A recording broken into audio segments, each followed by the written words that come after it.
It started subtly, like a faint tremor before an earthquake. A shift in the atmosphere of our home, a change in the air. My wife, Sarah, the woman I loved, the woman I knew like the back of my hand, was different. It wasn't something I could put my finger on, not at first. Just a feeling, a knot of unease that tightened in my stomach with each passing day. We had a life, Sarah and I, a good life filled with laughter and love. We shared everything, our hopes, our dreams, our fears, or so I thought. But lately a wall had grown between us, a wall built of whispers and shadows, of half-truths and evasive glances. I tried to ignore it, to convince myself it was just stress, just work, just my imagination running wild. But deep down I knew something was terribly, terribly wrong. Sarah was the light of my life. Her smile could chase away the darkest clouds. Her laughter was music to my ears. We met at a friend's party, her infectious energy drawing me in like a moth to a flame. Her eyes, a deep, mesmerizing blue, held a spark of mischief and a depth of kindness that captivated me. We built a life together, brick by brick, our love the foundation upon which everything else stood. We were a team, partners in crime, two halves of a whole. She was my confidant, my best friend, the one person I could always count on. But the woman I loved, the woman I thought I knew, was gone. In her place stood a stranger, her eyes cold and distant, her touch devoid of warmth. The whispers started subtly, soft murmurs in the dead of night. I'd wake to find Sarah gone, her side of the bed cold. At first I thought nothing of it, assuming she was just getting a glass of water or using the bathroom, but as the nights turned into weeks, the whispers grew louder, more insistent. They seemed to emanate from her study, a room that was once filled with the comforting scent of old books and her favourite vanilla candle. Now a chill permeated the air, a coldness that seeped into my bones and sent shivers down my spine. I'd find her sitting in the darkness, her back to me, her voice a low, guttural murmur that sent chills down my spine. When I'd ask who she was talking to, a blank expression would wash over her face as if she couldn't remember. The changes in Sarah were gradual at first, almost imperceptible. She became withdrawn, isolating herself in her study for hours on end. Her once vibrant eyes, now dull and lifeless, seemed to hold a darkness I'd never seen before. Her touch, once warm and comforting, now sent a shiver down my spine. Her once impeccable appearance became dishevelled, her clothes rumpled, her hair unkempt.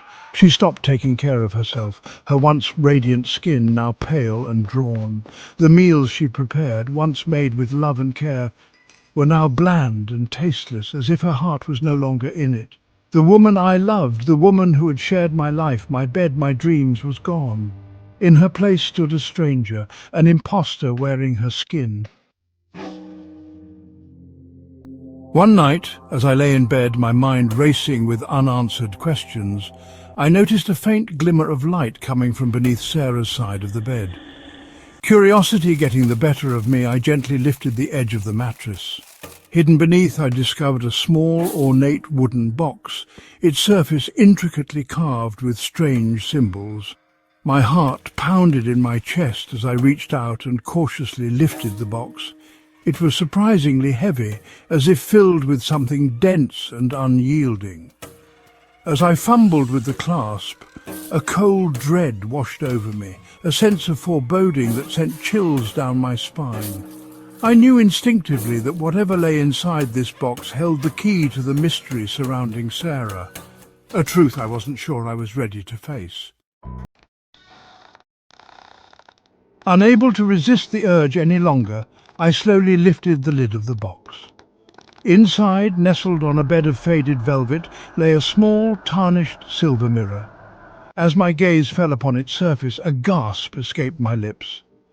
Staring back at me was not my reflection, but the face of a woman I didn't recognize. Her eyes, cold and calculating, seemed to pierce through me, reading my deepest fears. Her skin was ashen, stretched taut over sharp cheekbones, and her lips were pulled back in a cruel, humorless smile. Terror gripped my heart, squeezing it in its icy grasp.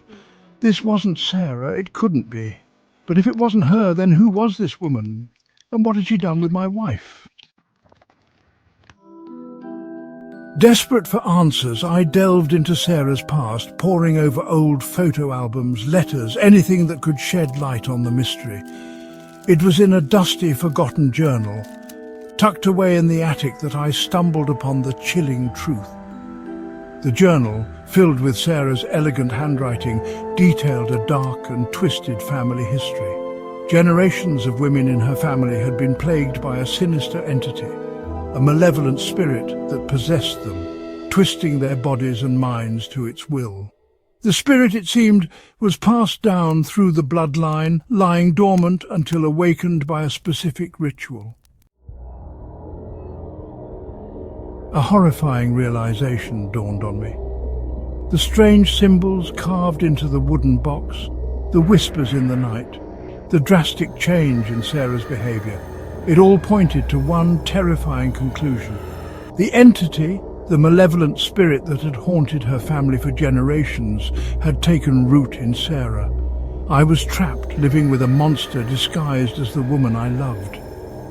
Fear constricted my throat, making it impossible to breathe. I had to save Sarah, to free her from the clutches of this evil, but how could I fight an enemy that possessed the woman I swore to protect? Armed with the knowledge gleaned from the journal, I confronted Sarah. The air crackled with tension as our eyes met, hers glowing with an unnatural light. The sweet, familiar scent of her perfume was replaced by a putrid odour, the stench of decay and death.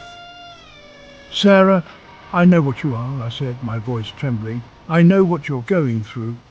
A cold, mirthless laugh escaped her lips, a sound that sent shivers down my spine. "You can't hide from me any longer," I continued, my voice gaining strength. "I'm going to save you, Sarah, I promise." What followed was a blur of terror and chaos. The woman who was once my wife, the woman I loved more than life itself, was gone, consumed by the darkness that now controlled her. I was left with a choice: fight for the woman I knew was still trapped inside, or accept the horrifying truth and let her go.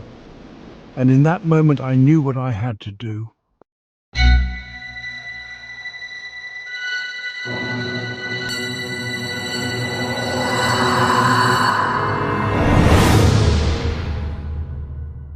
Hello. Subscribe, Crimson Gasp, if you dare.